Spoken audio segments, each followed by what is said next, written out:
All right, guys, we're about to go live.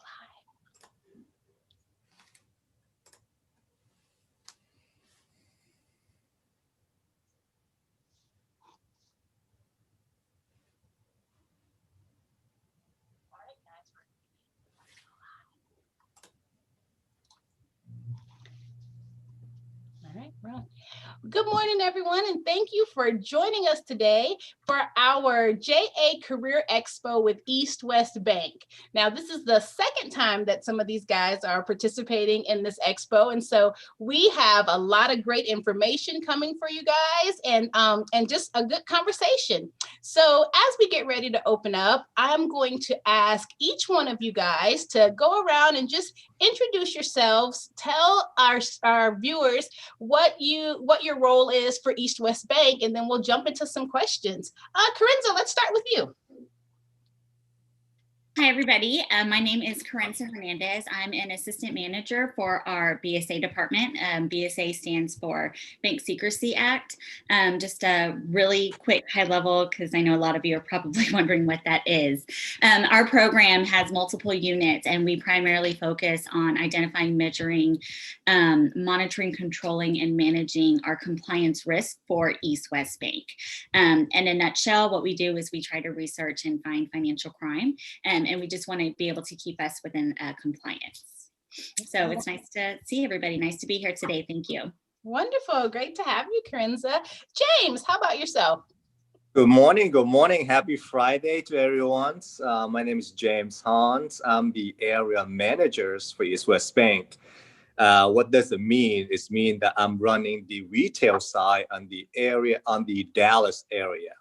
So just think about like multiple high school, and just think about I'm the principal that helping the teacher on each classroom. So what I do is support the managers and the assistant branch manager for the daily process, supportive, anything they need, so they can process their daily tasks and supporting their employees and supporting their customers. So just the retail side.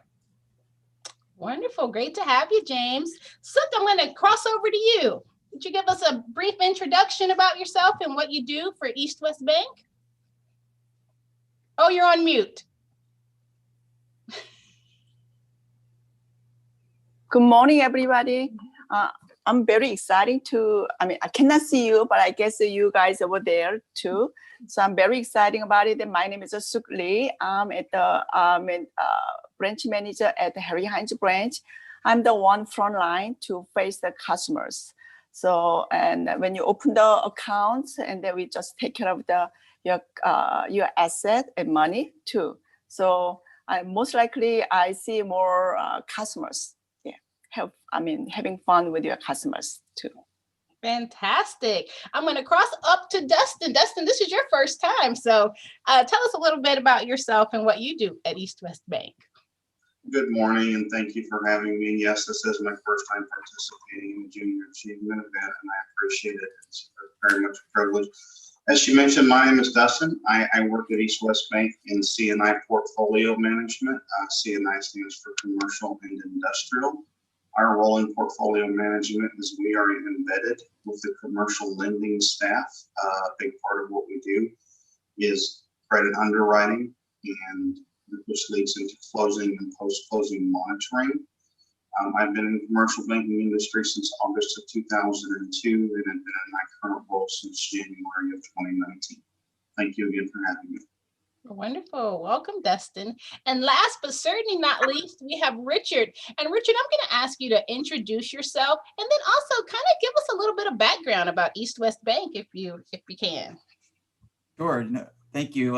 Thank you, everybody, for joining us today. It's great to be here again, and we look forward to a really hopefully interactive, productive panel today. So my name is Richard Spicer, and I'm the Senior Foreign Exchange Advisor here at East West Bank. And what that means is foreign exchange is anytime you change money from US dollars to another currency, whether you're an individual who's going on vacation or you're a company who has a project abroad and you want to eliminate the risk associated with that exchange, I'm here to help you with that. So we do things as small as working with Sook in the branches to get you guys your Mexican pesos for spring break, all the way up to working with huge companies and film projects to hedge the risk on their multi-million-dollar budgets as they shoot in other countries.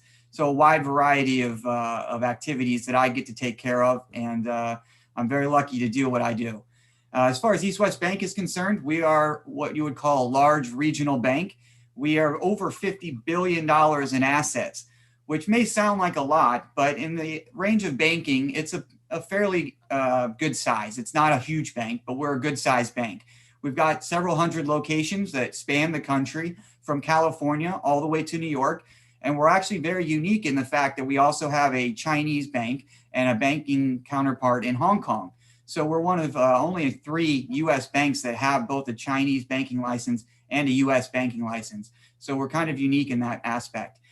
We cover large commercial companies all the way down to, you know, your mom and dad, or maybe hopefully even you guys when you open a checking or savings account. So that's a brief history, a brief kind of review of East West Bank for you guys. Wonderful, wonderful. Thanks, Richard, so much. And that's so cool. So as you guys can see, we have a lot of different departments and different types of jobs that are happening in banking that we'll dive into. But I want to take it a few steps back. Before you started your career in banking and on your professional journey, what did you want to be when you were a child, when you were in high school? What was your career plan for yourself? James, let's start with you. And I've heard this story and I just love it. So I shared this before. Somehow a lot of people picking their career, actually banking picked me. What I want to do is I want to be a flight attendant, right? Somehow after graduating from high school, I joined the Army.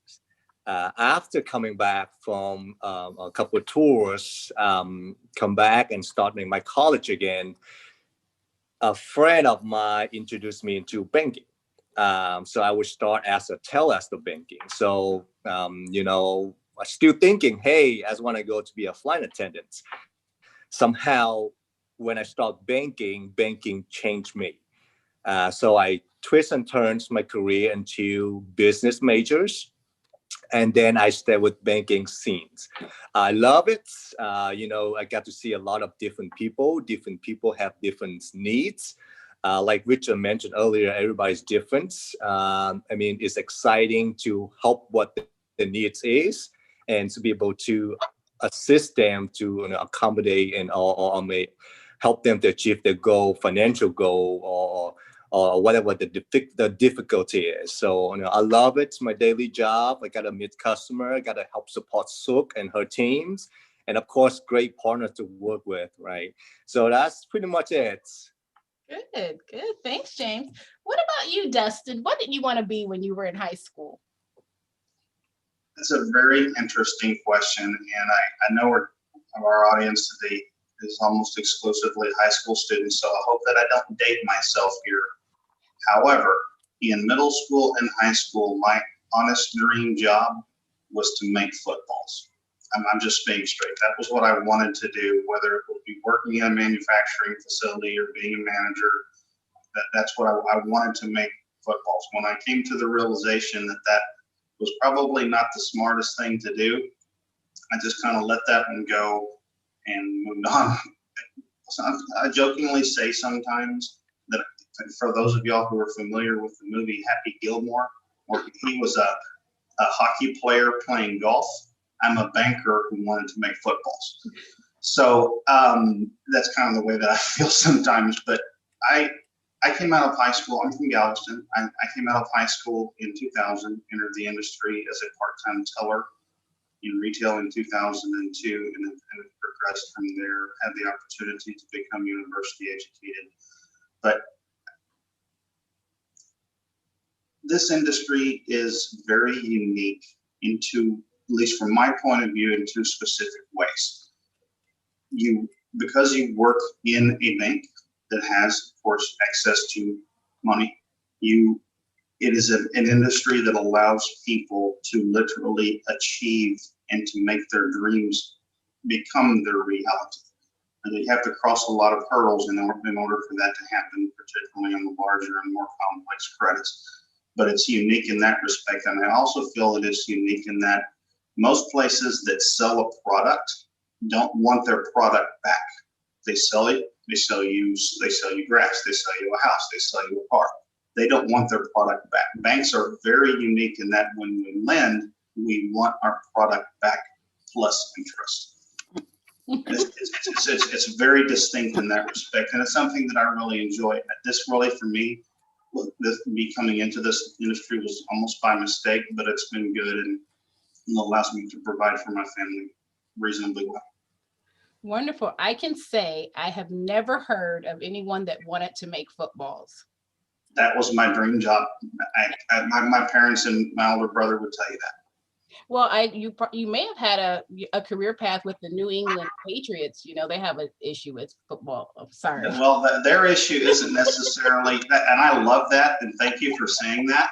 But Belichick's issue isn't necessarily manufacturing. At least back then, it was deflating them to his own benefit. I knew it was footballs. Oh, thanks, Dustin. How about you, Suk? Tell us a little bit about what you wanted to be when you were in high school. Actually, when I was in high school, I was a kind of dreamer. Back then, I thought I can be anything. So I tried many things. First, most of the things, I just want to be a traveler. I just want to go to kind of travel worldly. But actually, that was very not realistic. So when I got out of high school, I got a job, and then I went back to the college and just back and forth many different things. And then I used to work at the Girl Scout of Korea, so there too. So I did a kind of the different things, but but I'm staying here, so I guess it's not really can be a traveler. But still, I guess I'm the traveler of my life. So, and then after that, I tried to be an entrepreneur, but actually, unfortunately, it was kind of failed. So now I ended up the bank, but which I like more discipline. The bank job gives me like a more discipline and very well structured, organized.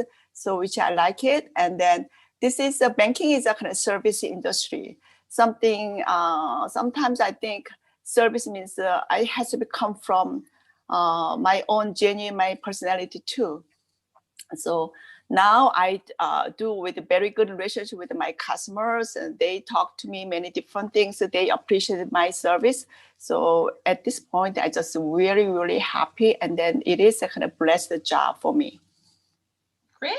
Thank you, Suk. Richard, I'm going to come up to you. Back in high school, what did Richard want to be?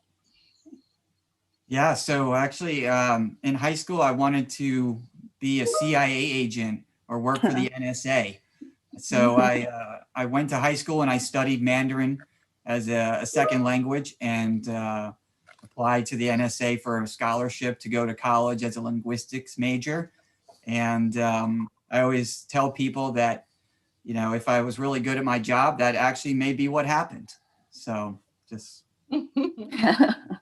It was, you were on the path, huh? That's right.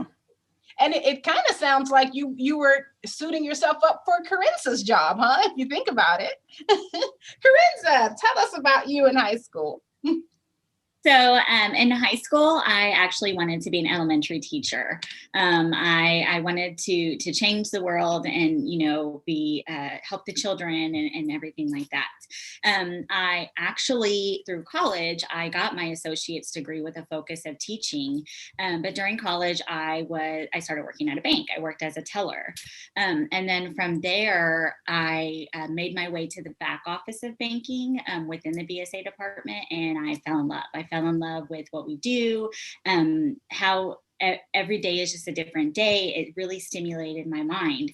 And so after I got my associate's degree with that focus of teaching, I completely changed my major and I got my bachelor's degree in criminal justice. So banking kind of I heard the term earlier, it found me, because I had that goal. I was that little girl even before high school who would play school and teach my Barbie dolls and stuff like that.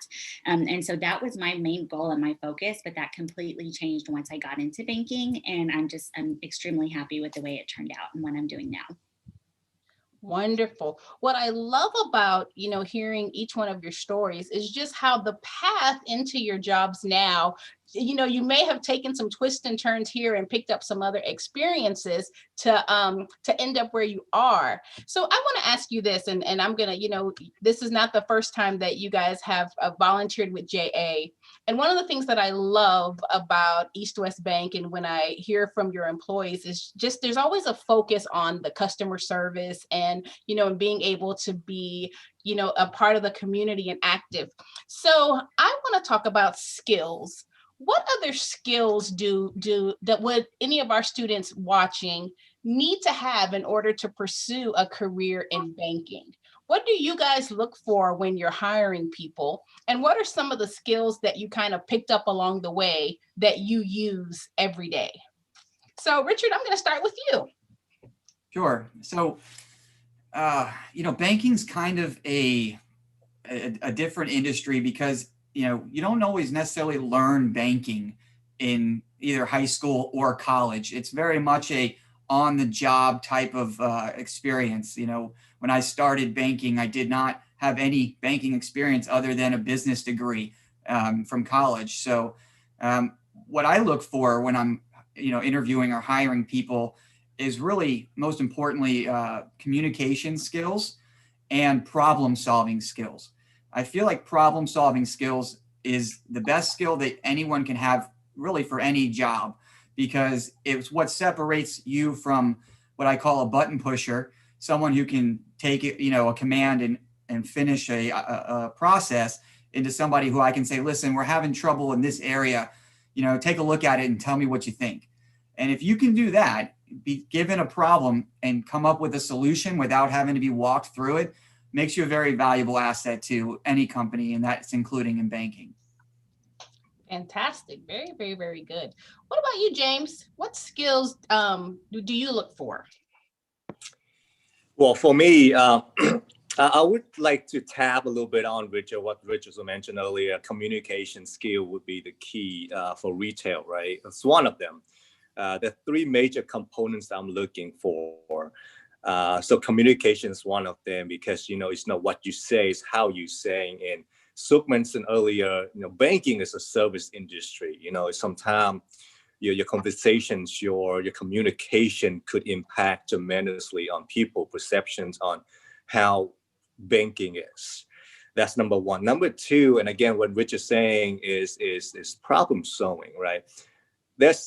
In banking, there's not one shoe fit all, right? Everybody have the different financial needs. Not everybody need the same credit cards or the same car loans or the house loans. Whatever it is, everybody have the different. So you have to be able to initially figure out how you're going to help that person, right? Because one person you're talking to might be something else when you talk to another person.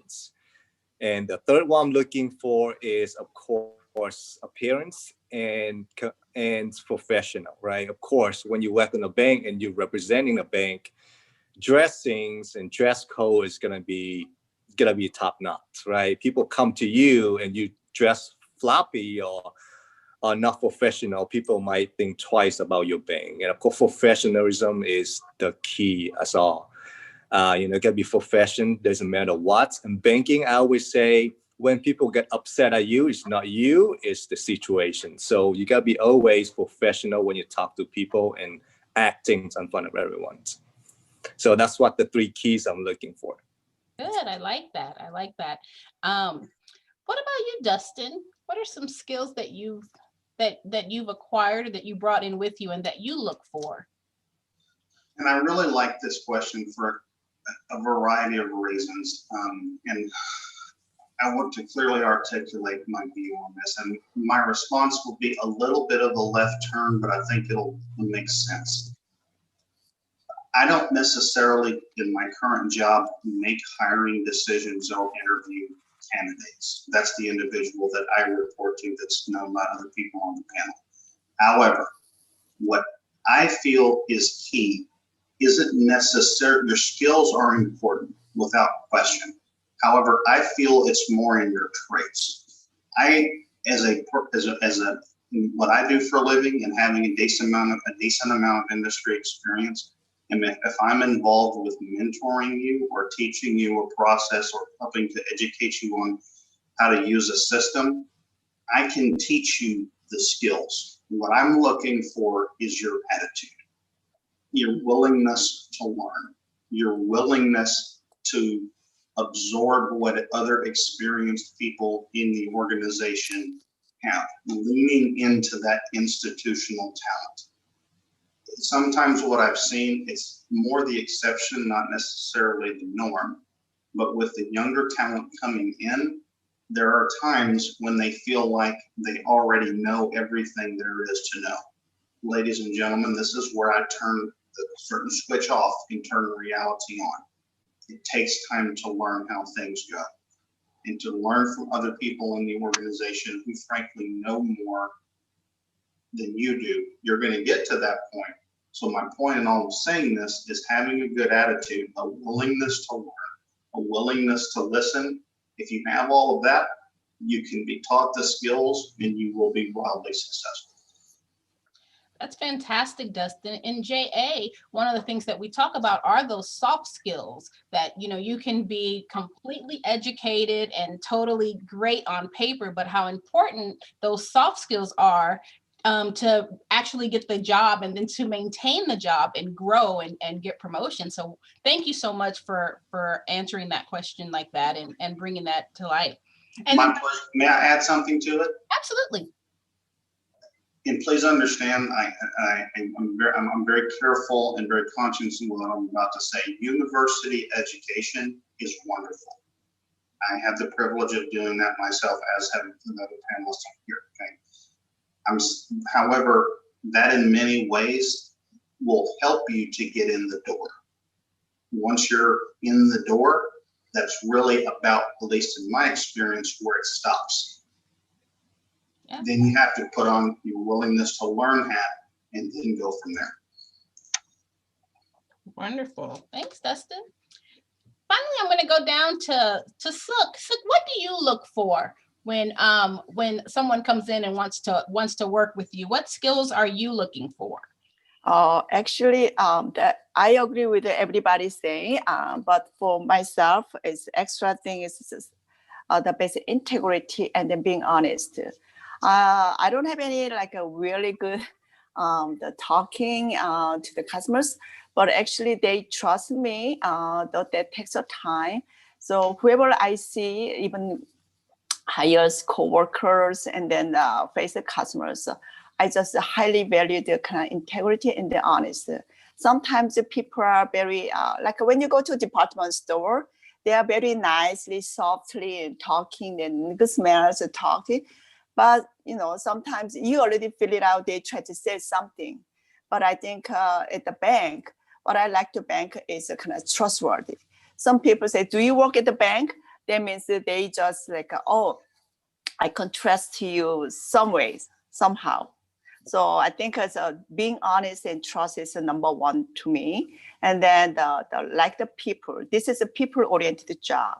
So like it's kind of the spider web, like when the customer has something, ask me some kind of the issue, something I cannot be responsible, I cannot solve the problem, I can bring it up to the next level so you can solve the problem too. Sometimes customers are very upset or for some reason, but that's actually at the bank, it is kind of right. But in the customer point of view, there's kind of very upsetting something. But we just try to solve a problem. Sometimes we cannot solve everything, but at least I can talk to straightforward and honestly, they understood too. So I think the first number one is kind of being honest. Great. I love that answer. That's such a great answer.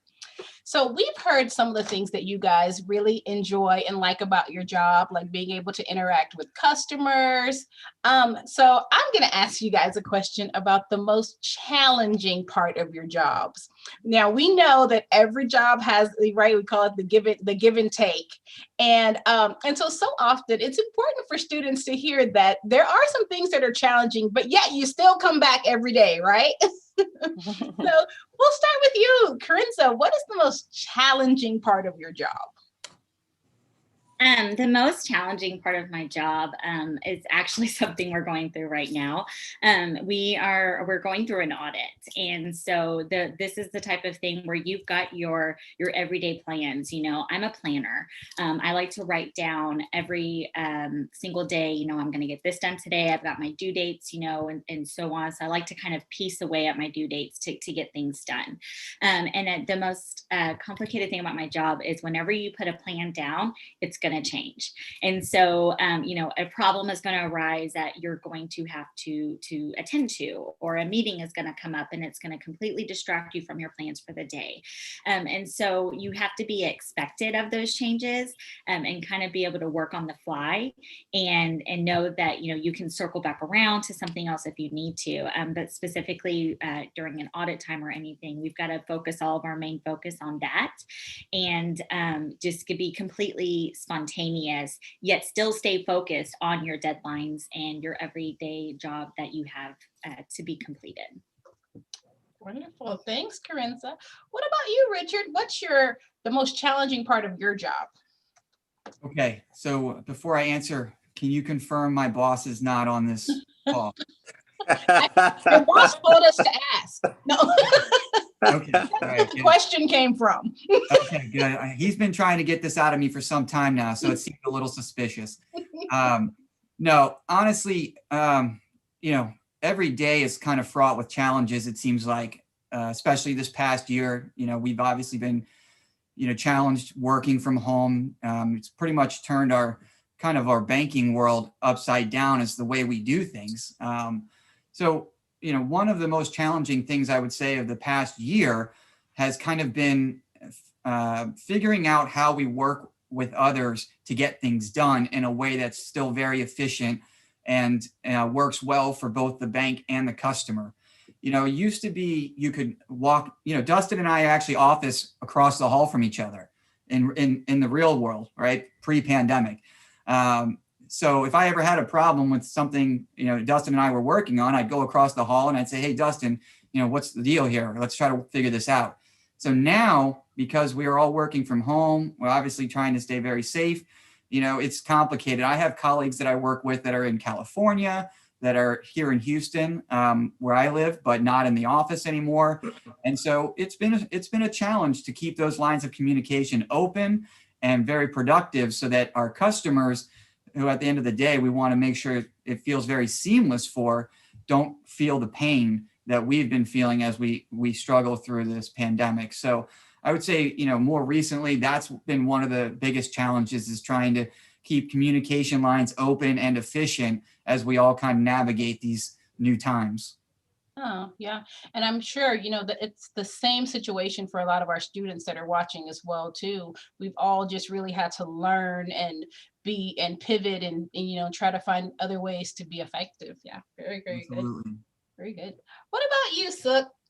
What's the most challenging part of your job? Oh, okay. Sometimes we have to, I mean, there are many good customers, but sometimes we have watched the kind of fraud.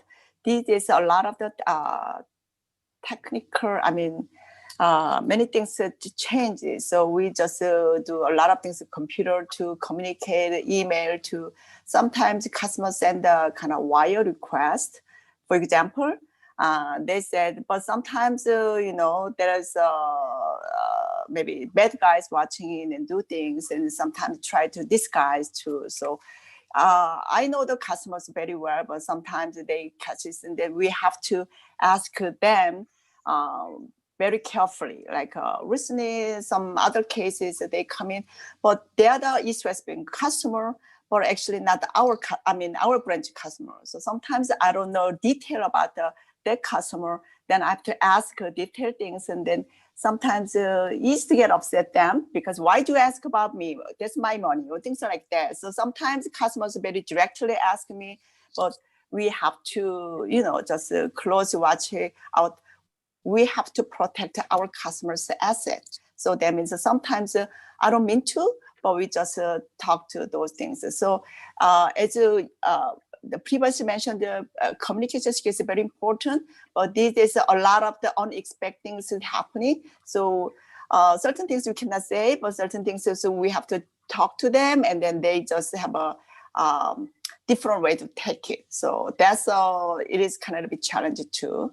And then watch the fraud activities is a very big issue in the currently at the banking too.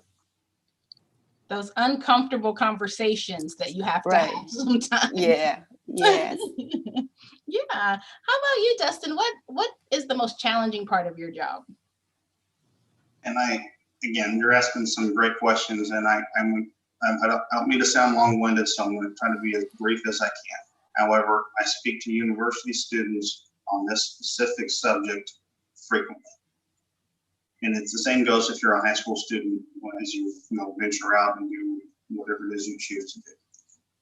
I answer the question of challenges in a job, whether it's in this industry or frankly any other, in one way with two parts. To me, whether you are enjoying your job or enjoying the organization that employs you hinges from culture and the relationship you have with your direct manager, okay? These two things, at least from my point of view and my industry experience, are the two biggest and most direct determinants of whether you like your job, whether you feel it's challenging, or quite frankly, whether you're miserable. My biggest recommendation to all of you on the call who are listening to us speak is to understand the culture of the place that you are interested in and know who your hiring manager is, whomever he or she ultimately winds up being. The culture inherent to a place has visible elements and it has invisible elements. The questions that you ask as you're going through the interview process of absolutely of your hiring manager and those in his or her circle will help to reveal the invisible stuff, okay? Just to give you an example of this, when I had literally the day before my interview with a guy by the name of Mike Burke, who is one of the people that I report to and oversees the Texas and Chicago markets for East West Bank, as a direct reporting line to our chairman, Don Lincoln. The night before, I had spent a total of 4 days leading up to that interview. The next day, I had a total of 27 different questions on my list leading up to that night before. I cut it back down from 27 to 23. And as I'm sitting there at the restaurant with him, having the lunch, going through the interview, the discussion I had with him, both what he told me and what I asked through my questions, really revealed how things went here. It was written, what I can tell you, that was in October of 2018. I started here in January of 2019. And I will tell you, what I learned that day literally has been the reality of this place since I've worked here thus far. Point is, ask questions, understand culture, and make certain you will have a good, if not great, working relationship with the hiring manager, because whomever he or she is, it's like a second spouse. Very, very, very good and great advice. So often in the interview, they ask at the end, do you have any questions for me? And we, kind of a thing. Let me please allow me to address that specifically. Ladies and gentlemen, when you're in the interview, two things I would ask that you keep in mind. If you're in that room or on that Zoom call with the hiring manager, you are qualified. You are deemed as qualified for the job. They're not going to waste their time setting up those interviews if they don't feel that you meet the baseline qualifications. Okay? There's that. The bigger, equally, as I would say, the equally important thing to keep in mind is you are interviewing them equally as much as they are interviewing you. It has to work for both parties. Yeah, true. That's true. Well, James, we're going to come back to you really quick and find out just like the most challenging part of your job. And then we're going to jump into some student questions. We have quite a few. I mean, it's my job challenge, man. It's none I can think of. Well, before I answer the question from you, two things as for the retail, and for me, I'm thinking about is two things you should always have in mind is adaptations and a will. Like Justin was saying earlier, banking is changing daily, monthly, quarterly. There's always new things coming at you. So you have to have a will to learn and to be willing to take feedback and stepping up, right? That's number one. So will to learn. Also adapt, because thinking about what changed between the end of 2019 to go through 2020, like Richard mentioned, banking is also changing as well because of the pandemic. How are we to communicate with our customer? Before, a customer just come into the brands and just talk to you, but now it's totally different. So you got to be able to adapt to new environments, new change, and it's always going to be consistently changed, right? Suk mentioned earlier, the retail brands or any banking industry, there's a lot of bad people out there trying to steal your money, right? And if you think about it, Richard Rowe, he doesn't work with small amounts, work with a very large amount. And if something goes wrong, it's pretty hurtful for bank. So you got to think about BSA, what they're doing, to catch these people. What are we doing in the front line as far as the retail is the first front line? What are we doing? Are we knowing our customer? Relationship buildings, what do we understand about the needs of our customers? So the challenge thing is always going to change, and you're always going to have the will and adapt to learn new things and understand new process, new policy and procedures. That's the more challenge, is that you have to be always on top of your games to help protect not only your customer money, but also the bank's access. So that's what I have. That's good. That's good. And that's just great advice as well, to just always be willing and ready to learn. I think Dustin mentioned that earlier. So we're going to jump into some student questions right now. So one of our students has asked, how important is your credit score when applying for a job at a bank? I can answer that question. So when you're applying for a job, credit score, they don't look into your credit score. What they're looking for is the experience you have, what the value you bring into the team.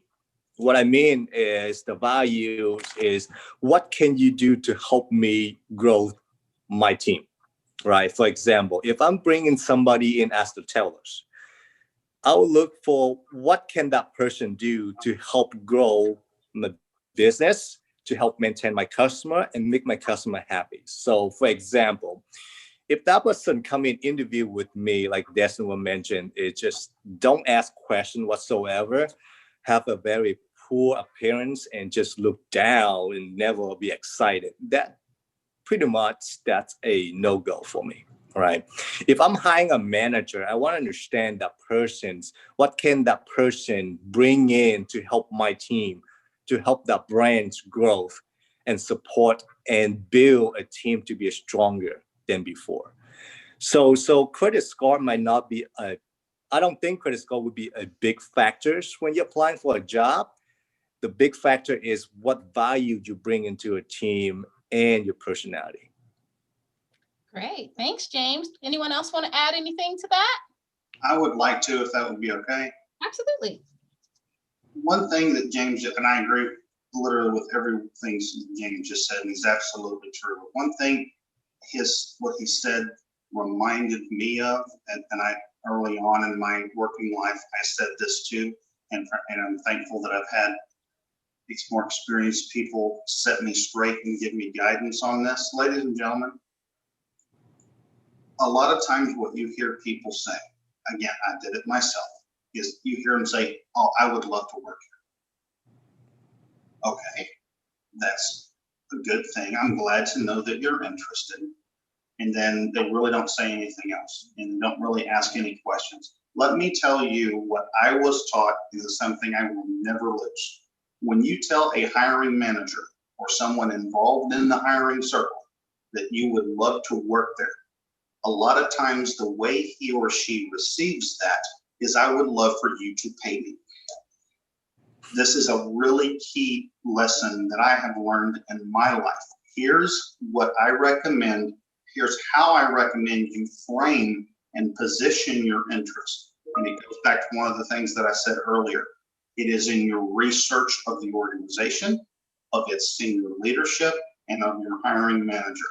There's a difference between wanting to work somewhere and collect a paycheck every 2 weeks, and there's a difference between that and wanting an actual role in the business.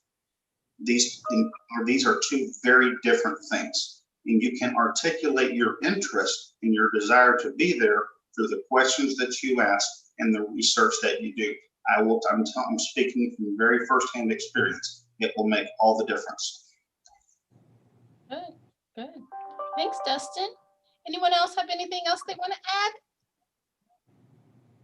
All right, so next question, and this is one we always get from banking panels.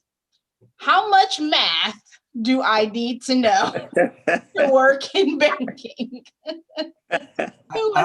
I'll answer this one, but because I think it's pretty simple, right? I mean, listen, I do probably more actual math in the foreign exchange side of things than a lot of other people do in banking, but even still, it's minimal. Actually doing calculations, right? However, you need to be extremely math literate, okay? You cannot be a math dummy. You do need to know how to do simple arithmetic. You need to focus on statistics, especially, and ratios. Those are used very much in banking. So, we're not going to sit down and do calculus problems. I'm not going to ask you to find the circumference of that circle in front of you. But we are going to expect you to be able to look at numbers and understand them, know how percentages works, know how ratios work. Those are all very important aspects to banking. So you do not need to have a math degree in order to be in banking. You do need to know how to count, $1, $2, $3. And then somewhere in between there is a good balance. Okay, that's what I would say. So if you're not a math genius, do not be deterred from banking. It's not a math field. We have people in the bank that are extremely good at math, and they have certain roles in which they use those functions. But in general, as long as you're math literate and you're generally an intelligent person, then you can find a role here in banking. You do not need to have a degree in mathematics. May I quickly interject on this? Sure. For all the students out there, hear me very clearly. Whether you're in high school, all of you are in high school, and some of you will be furthering your education at universities. The math that the people who run the school or who run the university require you to take for whatever it is that you're doing is not meant to make your life harder. What they are doing is trying to develop your critical thinking skills. I struggled horribly with college algebra, with statistics, with finite. And I'll be just being very straight, looking back on my time as a university student, I'm not entirely sure how I came out of those three with passing letter grades. My point is that it's not meant to make your life hard. I know it seems that way. The reality is they're trying to help you to develop and hone your ability to think critically, which is a really important trait in an employee. Okay, great. Well, when Richard said arithmetic, I was okay. I got a little uncomfortable with percentages, and with ratios, I almost ended the whole conversation. I was like, done. We have a question that's specifically for Carinza. Some students want to know, to do your role, is a criminal justice degree a good idea?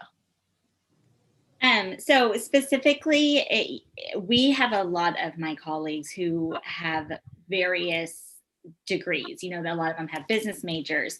I specifically turned my degree into a criminal justice degree because we do deal with law enforcement. We have things that are called suspicious activity reports. These are thrown into a huge bucket that basically law enforcement can look into. So for myself, knowing that background of law enforcement, subpoenas, that sort of thing is kind of where it led me to. There's not a real direct degree for BSA, for bank secrecy. There's some that are kind of like specialty degrees that are starting to come up, but it's a very, very new subject for you to be able to have a degree in that field. And so that was the closest that I felt I could get to when I was kind of making my decision, you know, and also, as Richard said, his background kind of led him where he wanted to be in the CIA. Like I kind of wanted to have a background in the FBI, you know, and kind of do the back end of these things where I'm reviewing what bankers are submitting and for, you know, for suspicious activity. So long story short, you do not need a criminal justice degree. You know, having basic banking knowledge, basic business knowledge is a huge plus. You know, but in my, I want to say 10 years in working in BSA, I've seen people who've had degrees in fashion. They've, you know, had degrees that are very career specific, but they stayed within banking, and that's just kind of how the role found them. Great. Thank you for that. One other question, it's a pretty specific question from a student, so I want to throw it out there. What is the name or type of job where you give loans for businesses and homes? That's a residential mortgage lender. Okay. All right. And tell us a little bit, Dustin, just about like how would you get into that career path? It may not, it's not as complicated as you may have been conditioned to believe. It's doing this and trying. Okay. I know that's it probably sounds like an oversimplification, but if you want to be a residential mortgage lender, whether it be doing loans to build new assets where they go and purchase the dirt and then build the vertical improvement, or doing loans on existing assets that are already built, whether it's a home purchase or whether it's a refi, it's raising your hand and going for it. There's no reason not to. Do your research, find the organizations that do this sort of thing, and try. The people that work there, as are all the people on this panel, are no different than anyone else that's on the audience today. We're a little bit older and we have some industry experience under our belt, but the reality is we're no different than anyone else. At one point in the past, none of us had any experience, but we tried, we made mistakes, we failed, you learn from your failures and you try to move from it and move on and learn. The simple answer is you raise your hand and you go for it. Wonderful. Thanks, Dustin. Sook, one of the students wants to let you know that you can still be a traveler. Okay. Oh. Of course. Yeah.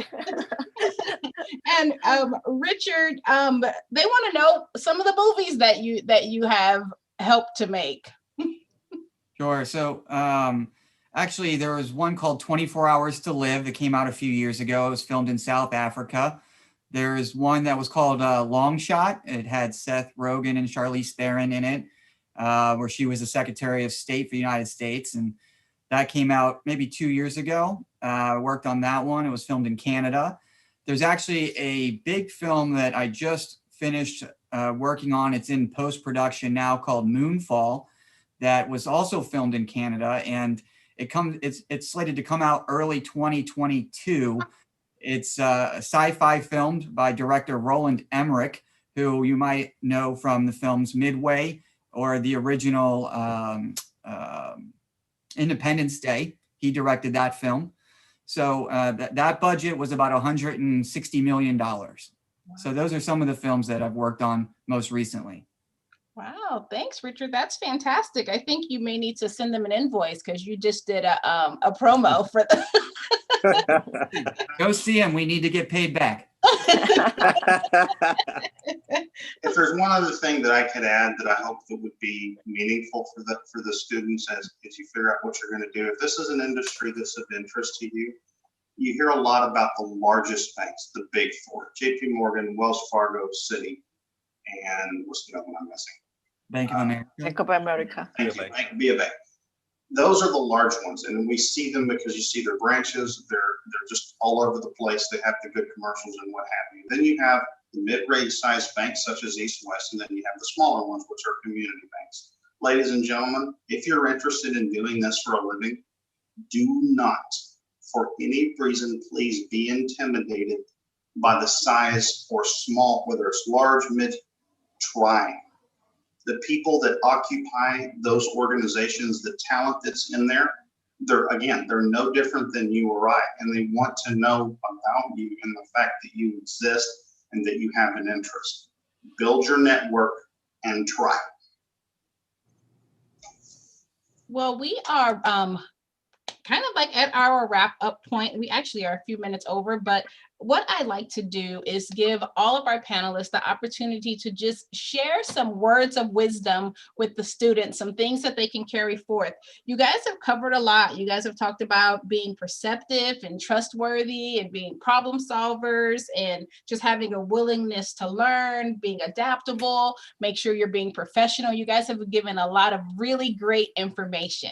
So now as we close, I'm just going to ask you, what are some words of wisdom that our students can take with them? James, I'm going to start with you. Word of wisdom. You know, it's a little bit, and I know we run out of time. I say, you know, after high school, I was like, man, I'm good. I'm ready to hit the road. Life is awesome. Then we hit college, you know, like, whoa, it's getting a little bit rough. Then after college, then, you know, life starts catching up to you, right? What I'm sharing with all of you, do not, like Destin mentioned, do not afraid to try. Do not be afraid to fail. We all fail at a certain point in life. To me, fail, I do not see fail is the negative things. I see fail is the first of attempt learning, right? It's experience of failing. You see what you did wrong, you learn from it. So next steps, you don't do it again. And, you know, you're trying to avoid what you did before, right? One thing I say, do not be afraid to try and do not be afraid to fail, right? Fail is not a bad thing. Second things, you know, I like this quote from Danielle Washington. He's a great actor and it works. He's saying this, and I heard he say is that hard works, right? It does. If you really want some things, the more time you investing what you want, you get more out of that, right? So if you want to be a superstar football player and you just stay home and playing games, you're not going to get there, right? If you want to be like, you know, richer, you got to go out there and you got to learn, you know, some statistics or basic math, and you got to go out there and work. You know, whatever your major is, focus on it and invest your time on it. That's what I would share. I love that. Hard work works. I want to be like Richard. That's what. Good. Dustin, I'm going to come up to you. What are some words of wisdom you have for our students as we close today? Two very specific things. And again, let me tell Angel and you how much I appreciate the privilege of being here. It really means a lot that y'all thought enough of me, and I don't take that lightly, so thank you very much. The first and foremost, ladies and gentlemen, if you're seeking an opportunity at whatever stage of your life it is, and let's face it, we all are, what that means in a business context is you are searching for a person. Opportunities are connected to people. The overwhelming majority of occupations in this country involve being hired by and managed by other people. Those are the hiring managers that you heard me talk about earlier. Find the people, you find the opportunity. Secondly, in the anticipation of today, I've kept something on my phone that I've had for the better part of a month, and it really resonates deeply with me, and it really ties into all the stuff that we've talked about here today, whether you're at the high school stage of your life, you're a university student, experienced professional. It's the entire spectrum. We all want to be successful. The people on this panel have had the privilege in their lives of experiencing that. And I want to read this to you. When you think about it, what's one thing that all successful people have in common? Intelligence? No. Good looks? Nope. Hard work? Not necessarily. The real answer is relationships. Behind every successful person, or more accurately, around every successful person, is a network of people who are there to provide the appropriate support at the right time. Think about it. No one has ever done anything alone. Thank you. I love that. I love that. Thanks so much.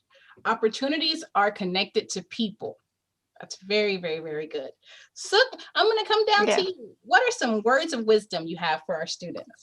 Oh, I think I'm just so jealous. I had the high school time too, but I think you guys have a lot of the opportunities out there.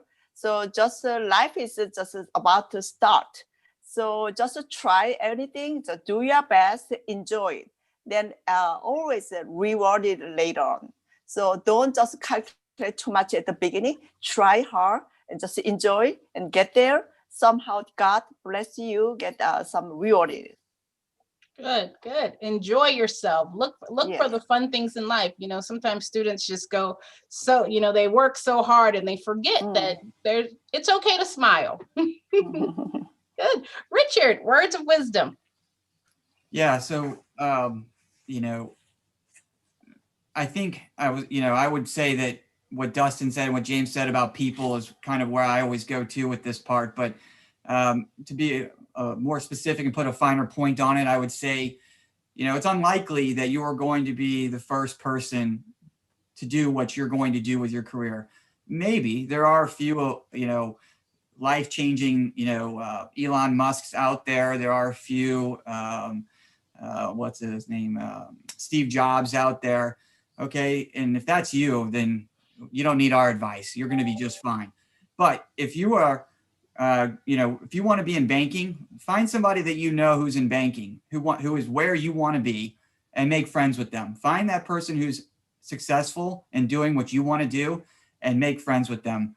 Find a mentor, somebody who is where you want to be, and make friends with them. That is one of the most important relationships, as they mentioned, that you can have, is with somebody who is where you want to be, and they can give you the steps to guide you to get there. Great. Richard, I think you just gave an open call for emails now. So an open invitation. You can find me. If you can find it, you can email me. Great. And last but not least, in closing us out for today, Corinza, please share your words of wisdom with students. Everything that all of my colleagues, they have great points. We're all at different levels in our career. We all had different paths. I think what resonates most for me is never be afraid to change. As everyone on this call, we all had a different thing in mind growing up, different goals in life, and those change along the way. You have different life challenges that happen to you.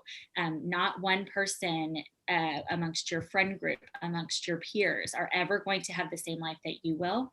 It's all going to be different, and it's going to lead you to different paths along the way. So you're going to meet someone, whether a friend or a future spouse or something, who could also help you with change and changing what career path you're going to go into. So my biggest thing is don't be afraid of change. We all like to make plans. We all have these big goals and dreams, and it's okay to change them. It's okay to redirect and figure out what is most important for you at that time, what's going to work best for you, and what is going to lead you to have a happier life. So change is hard. Change is very scary, but you never know when change was a good thing for me. And it was very scary. It was scary to completely change my degree path or where I was going to. I had to take extra classes. I had to change my focus, but it ended up being the best for myself, my family, and for the company that I work for. So just never be afraid to change. Fantastic, and a wonderful way to end today. Be brave, students.